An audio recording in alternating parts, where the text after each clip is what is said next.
भत्ता माफिया ने ताजरों पर धावा बोल दिया। जो शहर के बड़े ताजर हैं, जो गाड़ियों का काम करते हैं, जो कार डीलर्स हैं, ये भत्ताखोर उन तक पहुंच गए। फोन कॉल्स और मैसेजेस पर धमकियां। ये जो गैंग था ये ऑपरेट करता था टेलीफोन से, मैसेजेस से, व्हाट्सएप से। फिर साथ ये भी बताते थे कि इस वक्त आपने ये कपड़े पहने हुए हैं, इतने बजे आप शोरूम पे आए हैं, कितने बजे आप घर जाते हैं, फलां जगह आपका घर है, कितने आपके बच्चे हैं। ताजिर खौफजदा, कारोबार बैरून मुल्क मुंतकिल करने लगे। अगर कल तुमने 8 बजे तक 1.5 लाख रुपया ना दिया तो फिर तुम्हारी खैर नहीं है, और अगर हम पकड़े गए तो हमारे बंदे तुम्हें नहीं छोड़ेंगे। अच्छा, तो मैंने फिर जो है ना उस वक्त फैसला किया कि मैं यहाँ पे पाकिस्तान में बिजनेस नहीं कर सकता। भत्ता माफिया ताजिरों से करते थे क्या डिमांड? बिस्मिल्लाहिर्रहमानिर्रहीम। अस्सलाम वालेकुम नाज़रीन, आप देख रहे हैं प्रोग्राम मुजरिम कौन। मेरा नाम आमिर डार है।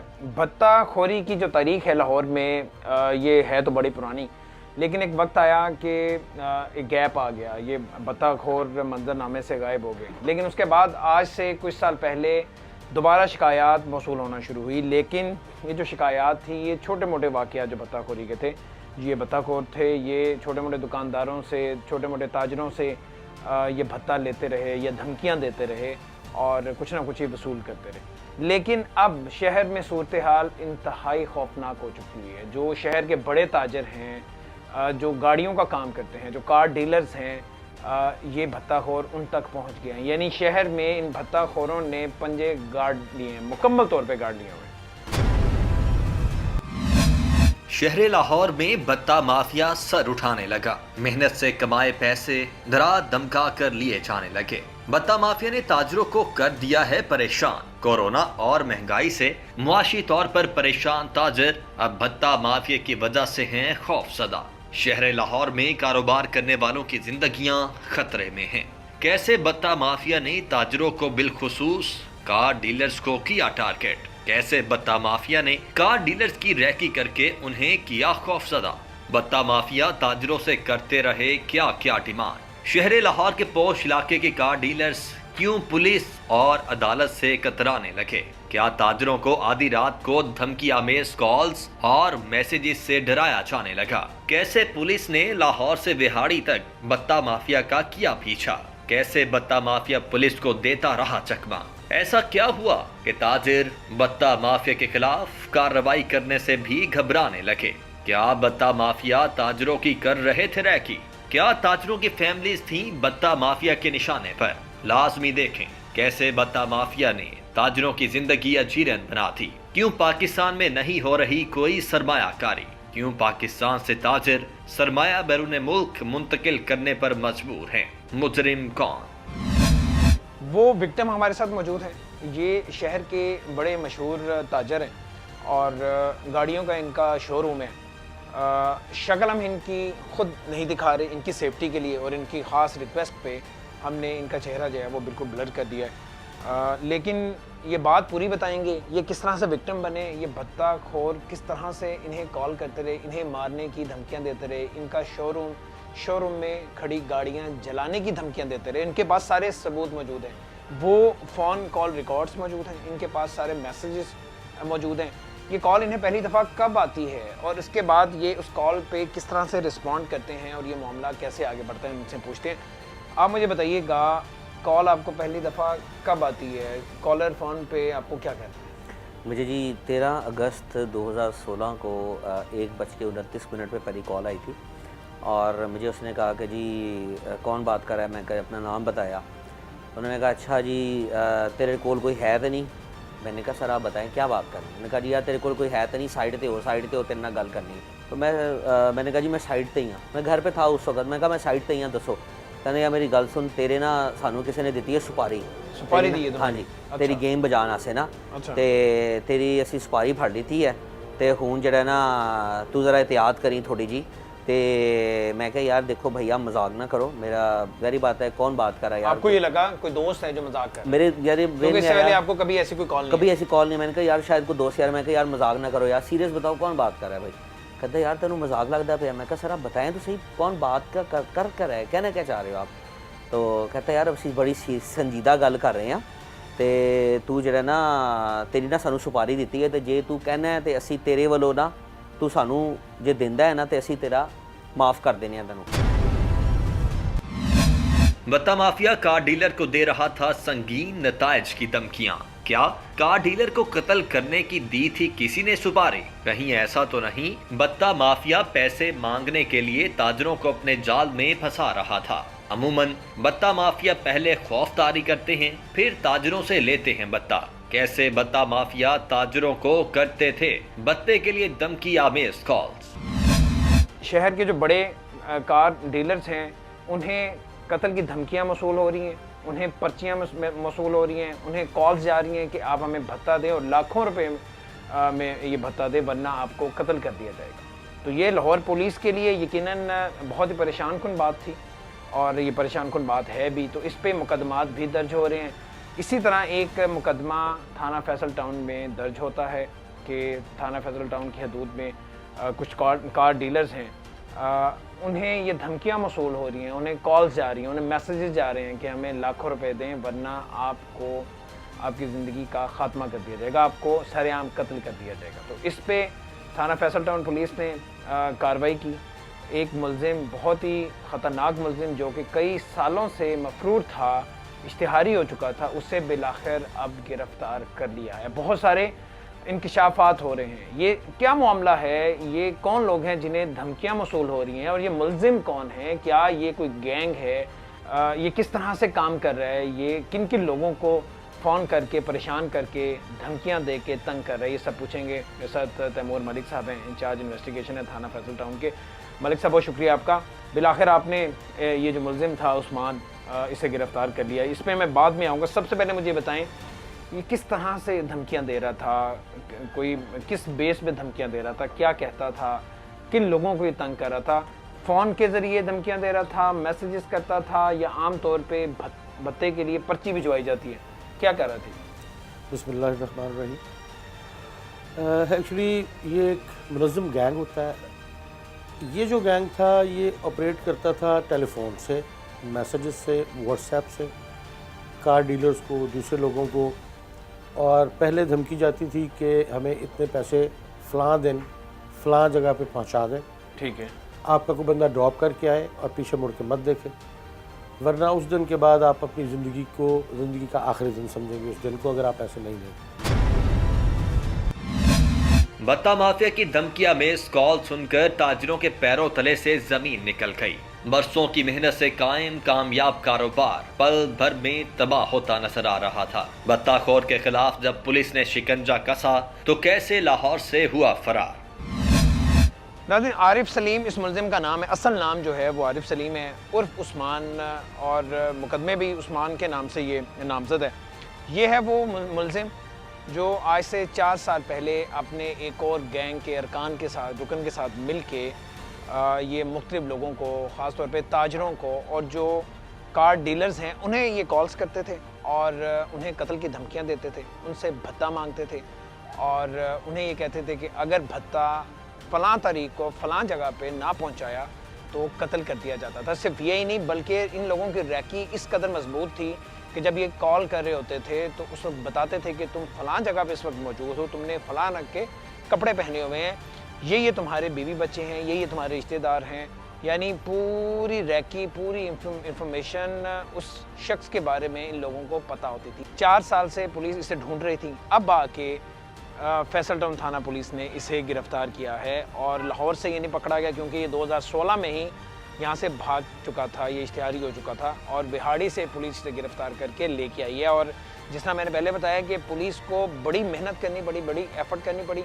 पहले 1 महीना एक अपना इन्फॉर्मर भेजा जो कि वहाँ पे रहता रहा, इसकी नकलो हरकत पे मुकम्मल तौर पे उसने नज़र रखी हुई थी और उसके बाद यहाँ से टीम जाती है, 3 दिन तस्दीक करने के बाद इसे वहाँ से घर से गिरफ़्तार करती है। उस्मान है, उस्मान से हम बात करते हैं। उस्मान, लाहौर तुम कब आए थे, काम के सिलसिले में आए थे, कितने साल पहले आए थे? 3 साल। 3 साल पहले आए थे जी। और यहाँ पे काम क्या करते थे? सर होटल में काम करते थे, गवर्नमेंट में। होटल में काम करते थे? जी। और जो तुम्हारा दूसरा दोस्त है, जो तुम्हारा साथी था, जो जेल चला गया था, वो कहाँ पे काम करता था? वो भी होटल में काम करता सर था? वो रेस्टोरेंट में करता था, फैसल टाउन रेस्टोरेंट में तुमने रखवाया था उसे? जी सर। अच्छा, अब मुझे ये बताओ लाहौर से भागे कब थे, कितने साल हो चुके हैं? कबल 3 साल ही हो गए। 3 वर्ष पहले बत्ताखौर लाहौर से हुआ फरार। लाहौर से फरार होकर बत्ताखौर कहां गया? कैसे बत्ता माफिया ने ताजरों को दी थी धमकियां? कैसे ताजरों को बत्ता माफिया ने किया जहनी तौर पर टॉर्चर? बत्ता माफिया कार डीलर को दे रहा था धमकियां। क्या करें ताजिर जब बत्ता माफिया उनसे उनकी जमा पूंजी छीन लेने की करें बातें? बत्ता माफिया ताजरों से करते थे कौन सी डिमांड? किस तरह ताजरों और उनके खानदान की करते थे रैकी? ज्यादा से ज्यादा कितनी अमाउंट का मुतालबा किया गया? 20 लाख रुपए का। 20 लाख रुपए 20 का लाख। एक ताजर को? एक ताजर को। अच्छा। और फिर निगोशिएट भी करते थे, कुछ कमी बेशी भी कर लेते थे।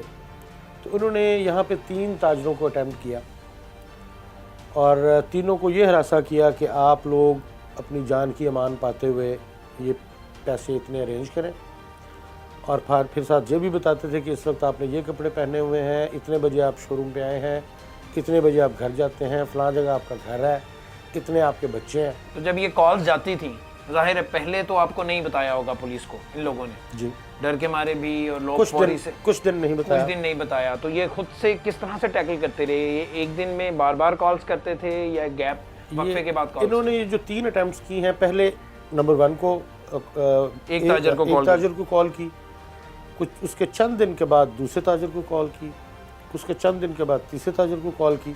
वो इन तीनों ताजरों की FIR उनकी कंप्लेंट पे दर्ज हुई, मगर 1-2 दिन के गैप से टारगेट करके। ठीक है। फिर जैसे जैसे हमें कंप्लेंट मौसूल हुई, हम लोग मौके पर भी गए, FIR भी दर्ज हुई। तो ये जो 2 मुल्ज़मान थे ये फरार थे इस इंसिडेंट को करने इन के बाद। ताजरों ने मिलके आपको एप्लीकेशन दी, पुलिस से राब्ता किया, या ये फर्दन आपके पास आते? इंडिविजुअली, फर्दन आपके पास आते? इंडिविजुअली। यानी ये खुद से टैकल करने की कोशिश करते रहे, को मिन्नत समाजत करते डेफिनेटली होंगे, कुछ भी जब नहीं काम बन सका फिर पुलिस के पास है। पुलिस की हेल्प की। ताजरों ने बत्ते की कॉल आने के बाद किया पुलिस से राब्ता। पुलिस की मदद लेने वाले ताजिर अब भी थे खौफजदा। क्या बत्ता माफिया ताजरों की नकलो हरकत पर रखे हुए थे नजर? क्या बत्ता माफिया ताजरों को कर रहा था धमकी आमेज फोन कॉल्स और मैसेजेस? मैंने ना एकदम कॉल बंद कर दी।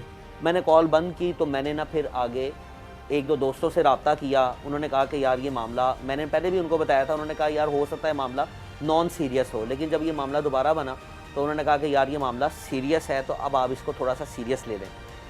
मैंने उसके बाद SHO फैसल टाउन से रब्ता किया, SHO साहब से मैं मिला, मैंने उनको बताया जाके। उन्होंने कहा कब से आ रहा है? मैं कहा 1 हफ्ते से। उन्होंने कहा जी आपने मुझे पहले क्यों नहीं बताया?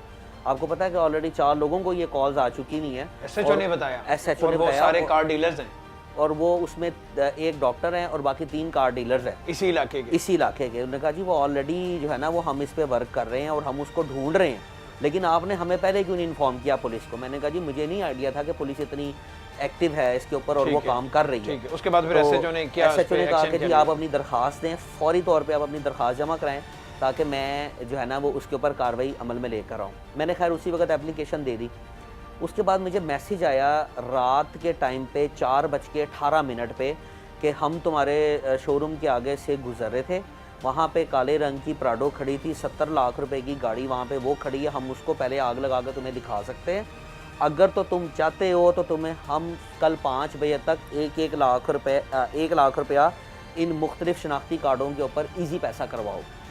अच्छा, ये मैसेज आपको, ये SMS आपके पास ये मैसेज मौजूद है? मेरे पास ये मैसेज मौजूद है। मैंने फौरी तौर पे उसका स्क्रीनशॉट लेके तो मैंने वो फॉरवर्ड कर दिया SHO साहब को। मैंने कहा सर ये इस तरह मुझे मैसेज रिसीव हुआ है और ये शनाख्ती कार्ड नंबर उसने लिखा हुआ है और ये मामला है। ताजिर ने मुल्जिमान के फोन नंबर्स और शनाख्ती कार्ड नंबर तक पुलिस को फराहम कर दिए थे। धमकी आमेज मैसेजेस भी पुलिस को दे दिए, जिसमें सफाक मुल्जिमान दे रहे थे कत्ल की धमकियां। मुकदमा दर्ज हो गया, पुलिस को पता चल गया जिन लोगों को धमकियां देते थे, भत्ता जिनसे लेना था या लिया था, जब पता चल गया कि पुलिस को ये सारा मामला उनके नोटिस में आ गया, पर्चा भी हो गया, यहाँ से भाग के चले गए थे? सर ये उसके राब्ते जो उसका मसला था ना सर, अपनी सिम से जो बात करता था। हाफिज का? जी वो हाफिज नक्शबंद। उसका फोन था, उसकी सिम थी? जी सर उसी की सिम। पुलिस कह रही है तुम्हारा नंबर था, तुम्हारा फोन था, तुम्हारी सिम थी, तुम्हारे नाम पे रजिस्टर्ड थी? नहीं सर मेरे नाम पे नहीं है सिम सर। तुम्हारे नाम पे नहीं थी? नहीं सर। अच्छा, उसकी सिम थी, उसी का नंबर था? जी सर। कॉल्स वो करता था, तुम करते थे? सर वो उसी का मोबाइल है, ज़ाहिर बात है सर वही करता होगा। नहीं, मिलके एक ही जगह पे करते थे, तुम्हारे सामने वो करता था? नहीं सर, मुझसे इतनी मुलाकात नहीं होती थी, मैं अपने उधर रेस्टोरेंट पे काम करता था और वो इधर तुम्हारे से था। मुलाकात नहीं होती थी? नहीं सर, लेकिन बिल्कुल। तुम्हें ये तो पता था ना कि ये कॉल्स करता है, कॉल करके धमकियां देता है, भत्ता वसूल करता है? सर इतना मालूमात नहीं था मुझे। इतनी मालूमात नहीं थी? नहीं सर। क्या मतलब? सर राब्ते बहुत कम होता था हमारा इधर। नहीं, राब्ता कम होता था, ये तुम लोगों की कुछ स्ट्रेटेजी होगी कि एक जगह पे हमने रहना नहीं है, इकट्ठे नहीं सर वो आना जाना नहीं है, लेकिन काम तो मिलके करते थे ना, लोगों को फोन धमकियां तो मिलके देते थे ना? नहीं सर, ये मेरा अल्लाह का रसूल जानता है, इसमें तुम नहीं देते थे? मुझे नहीं इस चीज़ का इल्म है। ये हथकड़ियों में जकड़ा मुलजिम अपने जुर्म से कर रहा है इनकार। क्या ये मुलजिम बत्ता माफिया का हिस्सा नहीं है? कहीं ऐसा तो नहीं खुद को बचाने के लिए चल रहा है ये चाल? ताजिर तो बत्ता माफिया से परेशान थे। अगले दिन उसके ऊपर कुछ काम नहीं किया तो रात को 2:40 पे उसका फिर मैसेज आया कि हम तुम्हारे शोरूम के बाहर गुजरे थे, वहाँ पे गार्ड सोया हुआ था और तुम देखना चाहते हो तो देख लो, हम उसको आग भी लगा सकते हैं अभी। अगर कल तुमने 8 बजे तक 1.5 लाख रुपया ना दिया तो फिर तुम्हारी खैर नहीं है। और यानी ये उनकी फाइनल कॉल थी? ये उनकी फाइनल कॉल धमकी थी, थ्रेट थी। हाँ, भत्ता ना जमा कराया 1.5 लाख रुपया इस नंबर के ऊपर इकट्ठा जमा करवाना है, इजी पैसा ना जमा कराया, हमें ट्रेस कराने की कोशिश की और अगर हम पकड़े गए तो हमारे बंदे तुम्हें नहीं छोड़ेंगे। अच्छा। तो मैं उस वक्त काफ़ी खौफजदा हो गया, मैं काफ़ी परेशान था उस वक्त। ऑलरेडी जो है ना वो मामला मेरे लिए बड़ा संगीन था। तो मैंने फिर जो है ना उस वक्त फैसला किया कि मैं यहाँ पे पाकिस्तान में बिजनेस नहीं कर सकता। अच्छा, आपने अपना इस मामले- बिजनेस यहाँ से खत्म कर मैं दिया? अपना बिजनेस फिर वाइंड अप करना शुरू कर दिया। अच्छा। उस दौरान पे मेरी फ़्लाइट थी, फिर मैं सऊदी अरब भी चला गया। जब मैं सऊदी अरब जा रहा था एयरपोर्ट पे जाते हुए मुझे फिर उनका सुबह के टाइम फ़ोन आया अच्छा। कि हमें तुम्हारी सारी लोकेशन का पता है, सारा कुछ पता है, तो तुम्हारी अब खैर नहीं है, तुम अपनी खैर मनाओ। तो मैंने फिर SHO साहब को कॉल दी फ़्लाइट पे जाने से पहले। मैं एयरपोर्ट में वेटिंग एरिया में ही था तो मैंने उनको कॉल किया। यानी इन भत्ताखोरों के डर की वजह से, इनके खौफ की वजह से बिजनेस यहाँ से आपने खत्म किया अपना जी हाँ। सारा और आप मुल्क से बाहर चले जी गए? हाँ, मैंने फिर SHO को दोबारा कॉल कर दी उनको। मैंने कहा इस तरह मुझे कॉल आई थी। उन्होंने कहा कि हम लोग इंशाल्लाह ताला उसके बहुत करीब हैं और बहुत जल्द जो है वो जो उसका आपका जो मुजरिम है वो पकड़ा जाएगा। तो फिर मैं चला गया। जब मैं फ़्लाई किया तो मुझे 2-3 दिन बाद जो है ना फिर कॉल एक आई, यानी कि मेरे अपने शोरूम से मुझे लड़के की कॉल आई कि SHO साहब ने बुलाया था। तो उन्होंने बताया कि आपका जो मुजरिम है ना वो एक लड़का उसमें से पकड़ा गया। पुलिस ने बत्ता माफिया का एक रुकन कर लिया था गिरफ्तार। खतरा अभी भी मौजूद था, ताजरों की हो रही थी निगरानी, दीगर बत्ताखोर थे आजाद। ऐसे में पुलिस क्या कर रही थी? उसके बाद ये इंसिडेंट करने के बाद ये लोग फिर लाहौर छोड़ के फरार हो गए। अच्छा, दूसरे शहरों से आए, दूसरे इस शहरों इलाके से में आए। आके आबाद हुए नौकरियां की इन लोगों ने, बेकरी में मुख्तलिफ नौकरियां की और साथ ही जहाँ ब्लैकमेल पे ये करते शोरूम्स हैं उधर ही कहीं करीब रहे और रहते थे। जितने कारोबारी तबके से उनको टारगेट करते रहे। हाँ। और उसके बाद फिर जब ये लाहौर से फरार हो गए तो हमारे लिए जब CCP साहब ने ये डायरेक्शन दी ऑपरेशंस को भी और इन्वेस्टिगेशन को भी कि हमारा फर्स्ट प्रायोरिटी 780 बत्ताखोरी को ख़त्म करना है, ठीक है, तो हमने बाकायदा एक यूनिट बनाया हर थाने में, जिसकी डायरेक्शन भी CCP साहब ने दी, DI साहब इन्वेस्टिगेशन को, SP साहब मॉडल टाउन इन्वेस्टिगेशन। फिर एक टीम बना के हमने उस पर काम शुरू किया। तो पकड़ा हमने इस तरह बड़ी मेहनत करनी पड़ी क्योंकि विहाड़ी और लाहौर में डिस्टेंस बहुत ज़्यादा है। अच्छा, बिहाड़ी भाग के चले जी, गए? विहाड़ी भाग के अपने आबाई गांव में चले गए। ठीक है। और जहाँ जिस बेकरी में काम करते थे उनको कोई पता नहीं था कि ये कहाँ से आए हैं, ये किधर चले गए। पुलिस मुल्जिमान की तलाश में थी। शहर लाहौर में बत्ता माफिया ने खौफ फैला रखा था। ताजरों को मिल रही थी संगीन नताइज की धमकियां। भी आपने इनमें से किसी को, जब वो ये कहते रहे कि हम तुम्हारे शोरूम के सामने खड़े हैं या वहाँ से गुजरे हैं, कभी खुद से नहीं देखा या आप? हमने खुद से देखा। हमने रात के टाइम जब मुझे कॉल आई रात के 2:40 पे तो मैंने कैमरा ऑन किया। मोबाइल के अंदर मेरे कैमरे थे, हमारी सर्वेलेंस थी पूरे शोरूम पे। तो मैंने वो देखा तो बिल्कुल चौक के ऊपर सामने लड़के कैन के अंदर पेट्रोल का भरा हुआ हमारे शोरूम की तरफ आ रहे थे। पेट्रोल तो मैंने का अपने कैन था उनके हाथ में और वो लेके चौक से इस तरफ आ रहे। मैंने लड़कों को कॉल की, उन्होंने फौरी तौर पर फिर उनको डराया, यानी कि वो अलर्ट थे, मेरे पास गार्ड थे 3, वो गन लेके वो सारे के सारे फिर बाहर चले गए। एक छत पे चला गया, 2 बाहर चले गए। उन्होंने फिर उनको डराया। उसके बाद मुझे पता चला कि उसी दिन जो एक और शोरूम वाला है उनके साथ इनकी क्रॉस फायरिंग भी हुई है, यानी कि वहाँ पर उन्होंने मौलाना शौकत अली रोड पे शोरूम वाले के गार्ड्स के साथ उनकी क्रॉस फायरिंग भी हुई थी अच्छा। द सेम डे ना। तो वो बड़ा उस वक्त फिर मुझे अंदाज़ा हुआ कि अगले दिन ये बड़ा मामला संजीदा ये हो चुका के है ना भत्ताखोर मामला। हाँ, ये भत्ताखोर ही है। हम लोग ये समझ रहे थे कोई ऐसे ही को या ना उठ के तो फ़ोन करना शुरू कर दिया।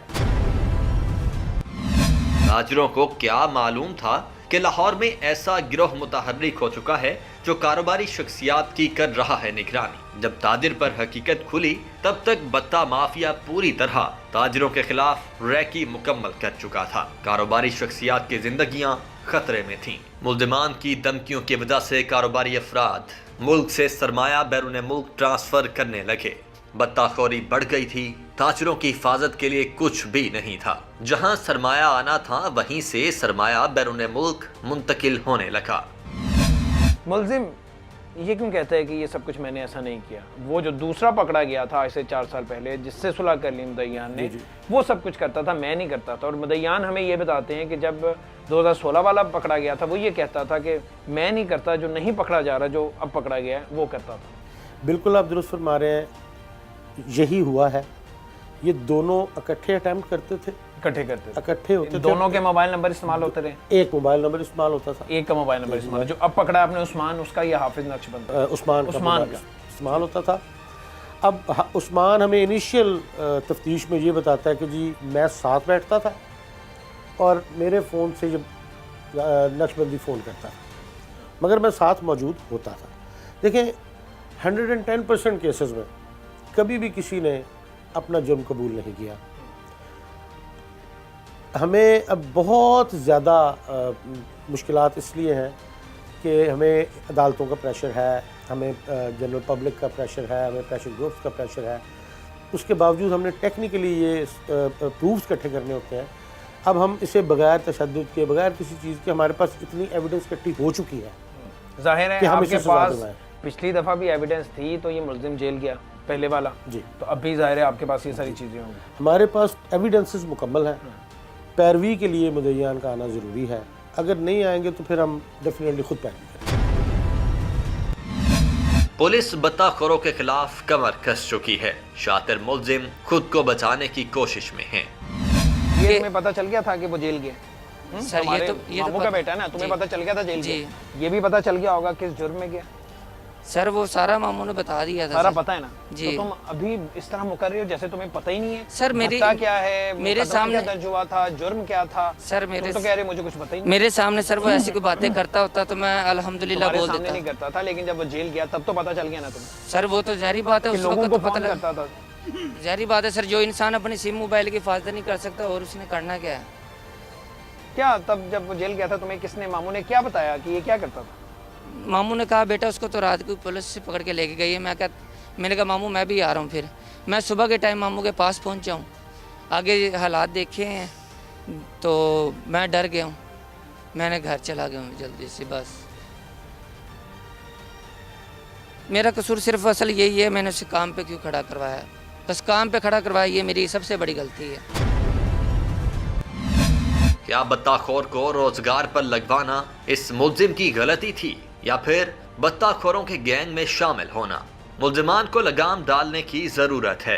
कारोबारी शख्सियात और सरमायाकारी का तहफ़्फ़ुज़ भी रियासत की जिम्मेदारी है। बत्ताखोर गिरफ्तार हो चुके हैं मगर खौफ अभी भी कायम है। पुलिस क्या बताती है आपको? पुलिस से आपने पूछा कि अगर मैं इस केस से पीछे हट जाता हूँ तो क्या पुलिस खुद से इस केस को परसू कर सकती है, इन मुल्जिमान को सज़ा दिलवा सकती है? मेरी लॉयर से मैंने मशवरा किया था। उन्होंने कहा था कि चूँकि अगर ये लड़का पकड़ा गया है 4 साल बाद दोबारा से, जो पहले वाला लड़का था उसको अदालत ने ही रिलीज़ कर दिया था, और दूसरा अगर ये लड़का जो मफरूर था, अगर ये वही लड़का है जो उसके साथ ये काम कर रहा था और ये लड़का अगर पकड़ा गया है तो ये सरकार का काम है उसको फॉलो करना।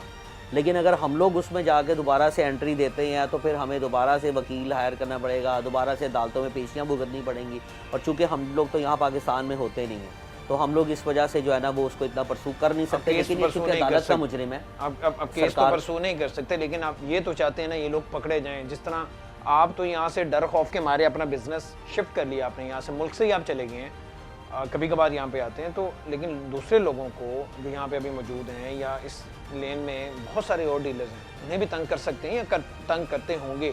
ये तो आप चाहते हैं कि उन्हें सजा मिले, वो पकड़े जाने बिल्कुल जी, हम तो ये चाहते हैं हमारे मुल्क में जो है वो हमारी सेफ्टी होनी चाहिए। बिजनेसमैन अगर कोई काम करता है, ज़ाहिर बात है आप शोरूम के ऊपर काम करते हैं तो आपके साथ काफ़ी सारे इन्वेस्टर्स इन्वॉल्व होते हैं। ये नहीं है कि आपके पास अगर वहाँ पे अपना 10 करोड़ की गाड़ियाँ खड़ी हैं तो इसका ये मतलब तो नहीं है कि 10 करोड़ के आप अकेले ही मालिक हैं। उसमें आपके साथ इन्वेस्टर्स होते हैं, आपके दोस्त होते हैं, उनका सारों का माल होता है। तो अब हर बंदे एक चमक दमक और होती है, मामला जो वो ज़ाहिर बात है कि लोगों के साथ मिल के चल रहे होते हैं। अगर हम लोग उसको देखें तो आपने सबकी सेफ्टी है, ये नहीं है कि एक शोरूम के ऊपर एक ही बंदा सारा कुछ कर रहा है, उसके अंदर और लोग भी इन्वॉल्व हैं। लेकिन जो फेस के ऊपर शोरूम वाला है सारा प्रेशर तो उसके ऊपर आ रहा होता है। आखिरी बात मुझे ये बताएं, जब ये सारा मामला चल रहा था आपको कॉल्स आ रही थी, ज़ाहिर एक तरफ जब इस तरह की कॉल्स आती हैं इंसान अपनी सेफ्टी अपनी जान के लाले पड़ते हैं, फिर घर में बच्चे होते हैं, बीवी, घर के दूसरे अफराद, कितनी उन दिनों में परेशानी थी, इंसान तो इस सारी सूरत हाल में सो ही नहीं सकता। मैं तो सर फौरी तौर पे मैंने आपको बताया था कि मैं तो फ्लाई कर गया,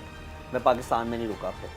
फिर मैं बाहर चला गया था। हाँ, मैं तो निकल गया था बाहर क्योंकि मैं मेरी वालदा थी, बीवी बच्चों से, बेगम बच्चे वालदा मेरी, हम लोग चले गए थे यहाँ से क्योंकि हम लोग इसको इतना फेस नहीं कर सकते थे कि हम अपनी सेफ्टी को देखें या हम जो है ना वो इस मामले के अंदर वो लड़का नो डाउट उसके बाद फिर उनका फ़ोन आया कि वो लड़का पकड़ लिया, जो भी हुआ है, लेकिन उसके बाद भी जो है ना वो एक खौफ सा दिल में आ चुका था। वो डर खौफ आज भी है, 4 साल गुजर गए। बिल्कुल जी, अब मुझे अगर दोबारा फ़ोन आया तो मुझे फिर से वो खौफ आ रहा है कि जी ये दोबारा से ये मामला जो है ना फिर ना नए सिरे से कहीं शुरू हो जाता है। ताजिर अब भी खौफजदा हैं कि कहीं बत्ता माफिया का कोई रुकन उनको दोबारा ना टारगेट बना ले, कहीं दोबारा उनकी जान और माल को खतरे में ना डाल दे।